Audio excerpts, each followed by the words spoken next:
Okay, everyone, welcome back to another episode of Work-Life Harmony. I have finally gotten my act together because so many people have asked for, hey, Megan, what are your tips for like meal prep and cooking? And I'm always very honest. I hate every single aspect of it. So my solution is that I use one of the meal delivery services, probably two weeks out of every month. So I am thrilled to bring you guys Christine. I'm going to let her introduce herself. She has got some amazing resources, and we're going to have a great conversation today about some time management strategies to help us in the kitchen, which I'm super excited. So welcome, Christine. I know your backstory, but I would love for you to share it with all of our listeners. Yeah. Hi, Megan. Thanks for having me on. I'm Christine Pittman. I am originally from Canada, but like 12 years ago, my now ex-husband was offered an amazing job opportunity in Florida. And so with a 9-month-old baby and half of a PhD in linguistics, that's what I was working on. Um, we moved to Florida and I was kind of lost, I guess. I didn't have friends and family here. I didn't have a work permit. I was allowed to be here, but I wasn't supposed to be earning income. So I couldn't really like pivot and find a job. My degree was specializing in Inuktitut, linguistics of like an Eskimo and Inuit language, which is Wow. something that made sense in Canada, possibly. Although I Florida, never, not so much.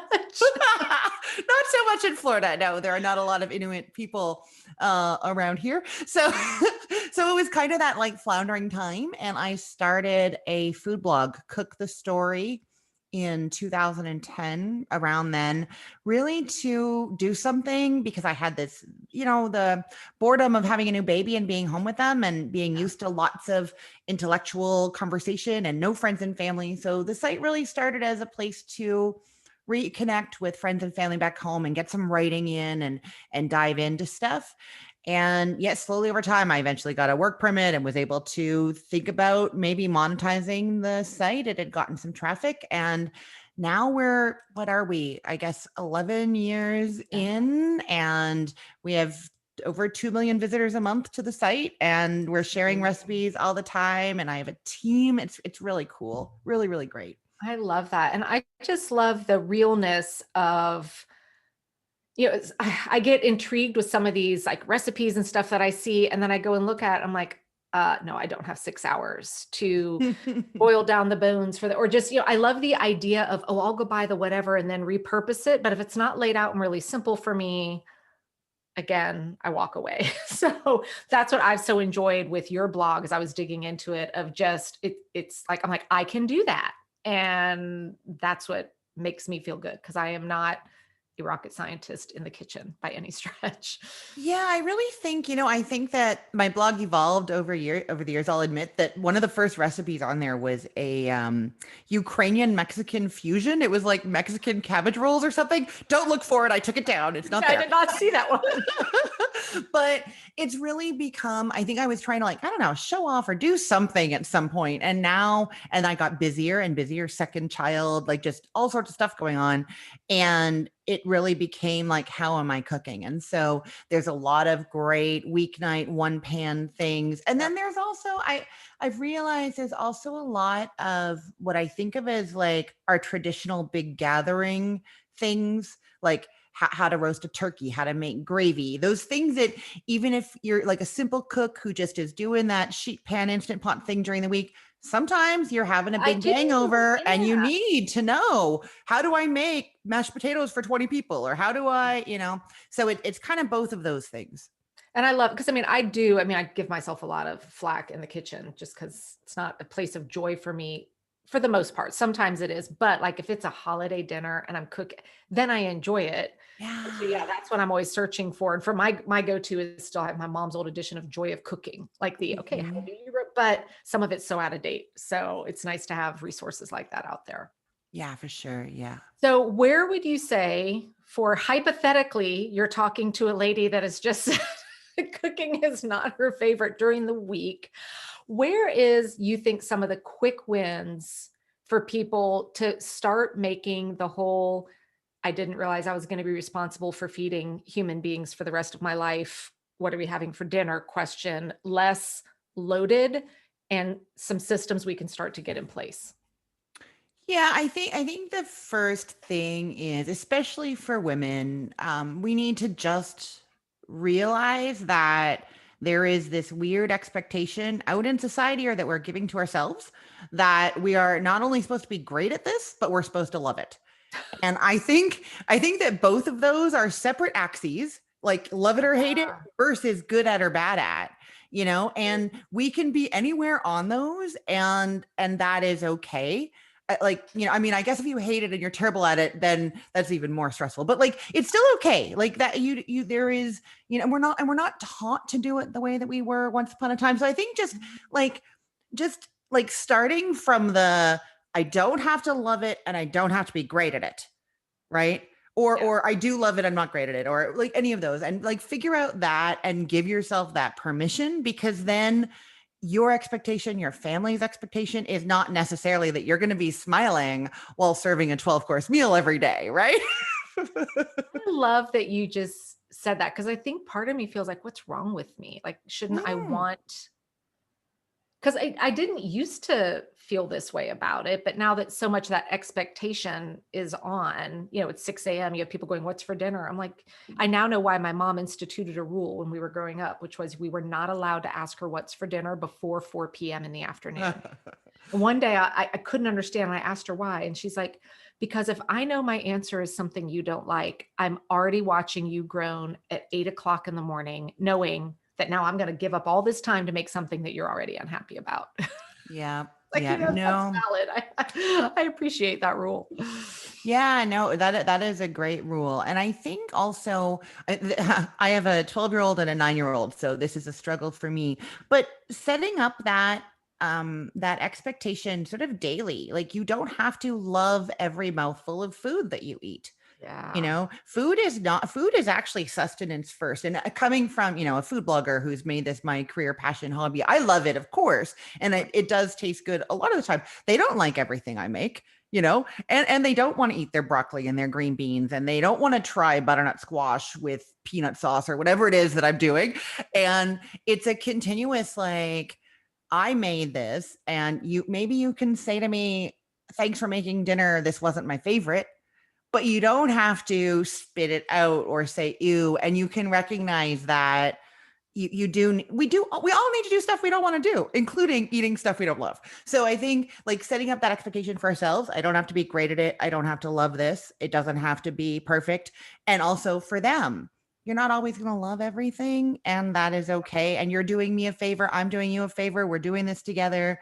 Let's get through mealtime as nicely as possible. Yeah, absolutely. And I'm actually going to use that tonight. I definitely have a very limited palate eater, which makes, that even more challenging with then preparing dinner, because sometimes we just want grown-up food, which is not going Yeah. to go well over there. So Mhm. and I know this isn't necessarily part of your expertise per se, but you are a mom with 2 kids. Mhm. Any tips for navigating those very picky eaters when you're trying to prepare meals for a week? Yeah, I mean, I struggle with it a lot. My 9-year-old still likes all of her food kind of separated. We do a Oh, lot heck of yeah, same. Nothing touching. yeah, and No sauces. rinsing. Like she likes tomatoes. For some reason doesn't like it in spaghetti sauce. I don't understand. So I have to take her meat and rinse it. I think I do.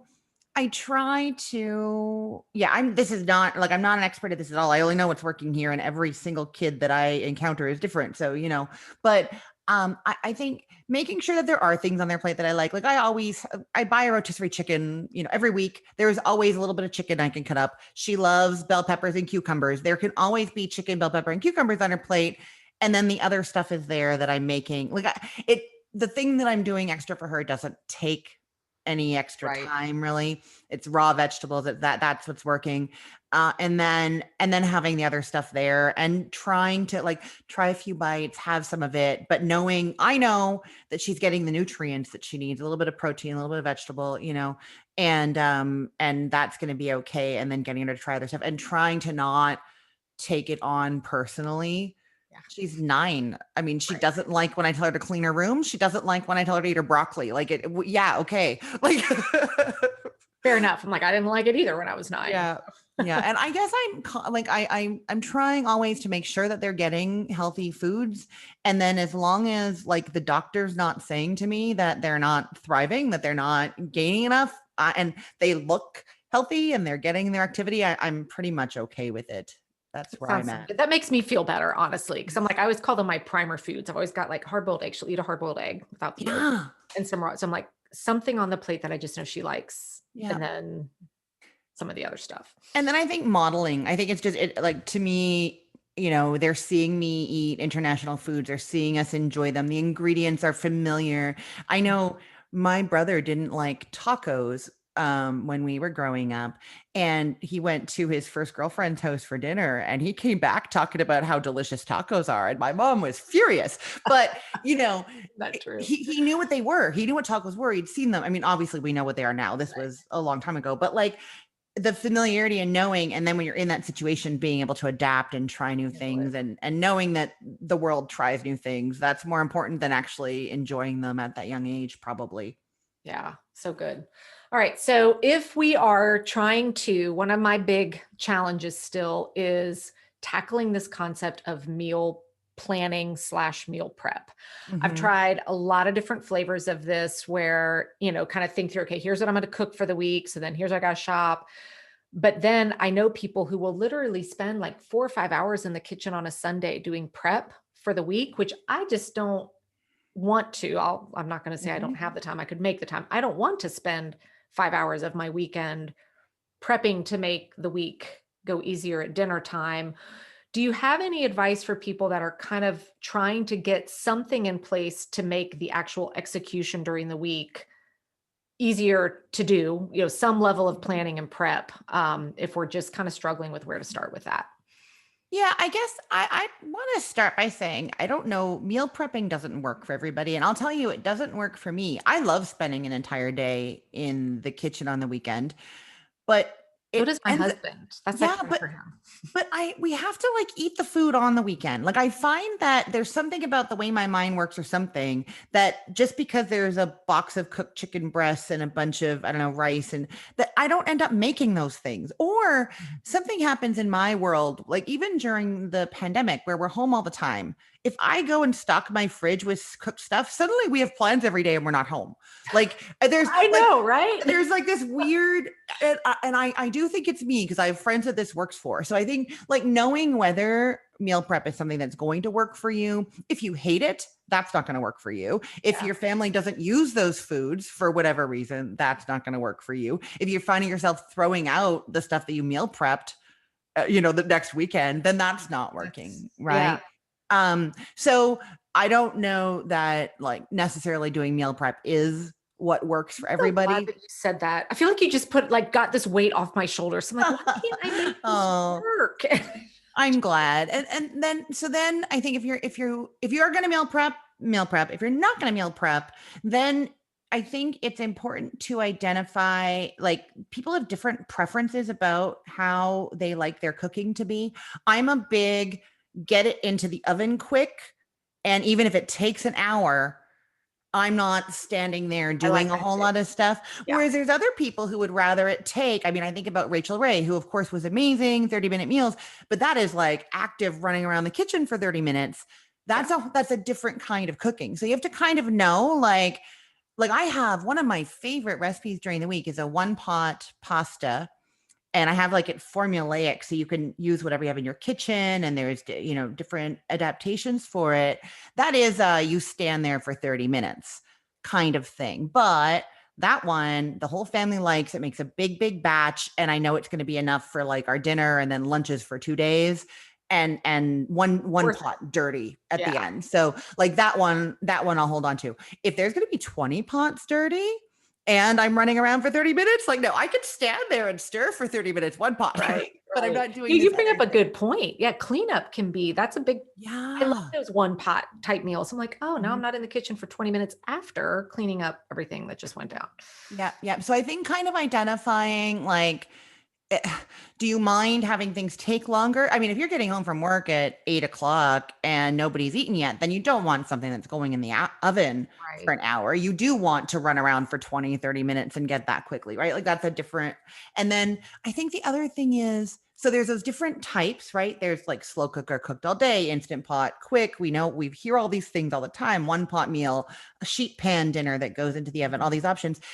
Realizing that, and everybody knows this, they just don't, that each day is different, right? Like especially when you get into like teenager kid days and you're driving them to different places or like all of that. Like one day might be, this is, oh, leisurely evening, I'm going to throw this in the oven for an hour and do and put some laundry on or hang out with them or like whatever. And another day, again, you're getting home late and then it's a mad dash. So having, I think, those few different strategies for, like, these are my go-to relaxed evening dinners, these are my go-to quick evening dinners, and knowing that you have those different options and different styles and thinking of them in that way. This is busy Yeah. dinner night dinner, this is relaxed dinner night, you know. That's really smart. It's funny. I realize I do a little bit of that intrinsically. So Hmm. I'm a big believer in weekly planning. I coach everyone how to do your weekly planning.